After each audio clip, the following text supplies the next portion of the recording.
बिस्मिल्लाहिर्रहमानिर्रहीम।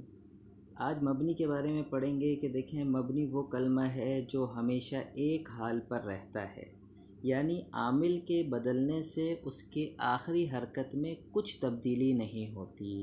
जैसे पिछले सबक में हमने पढ़ा था कि जाअ ज़ैदुन, रअयतु ज़ैदन, मररतु बिज़ैदिन। तो तीनों के अंदर आमिल के आने की वजह से जो ज़ैद का दाल था वो कहीं दन, कहीं दिन, कहीं दुन हो रहा था।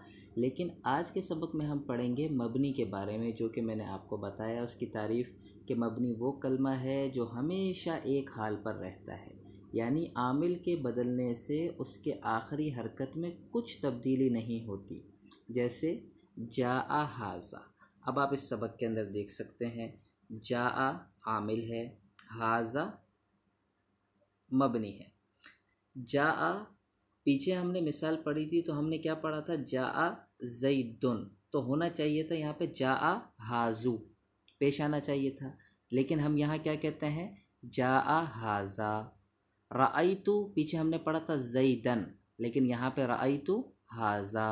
और पीछे हमने पढ़ा था मररतु बिज़ैदिन, लेकिन यहाँ पे मररतु बिहा ज़ा। तो तीनों वर्ड्स को देखें, हाजा हाजा हाजा, ये अपनी हालत पर बरकरार हैं कि यहाँ जा आ रहा है, यहाँ पे रअयतु आ रहा है, या मररतु बी आमिल आ रहा है। यहाँ जा आमिल है, यहाँ रअयतु आमिल है, यहाँ बा आमिल है। जा रफ़ा देता है, पेश देता है, रअयतु नसब देता है, और बी ज़ेर देता है। लेकिन तीनों सूरत के अंदर हाजा अपनी हालत पर बरकरार है। तो क्या पता चला कि भाई मबनी हमेशा अपनी हालत पर बरकरार रहेगा, उसके अंदर कोई तब्दीली नहीं होगी।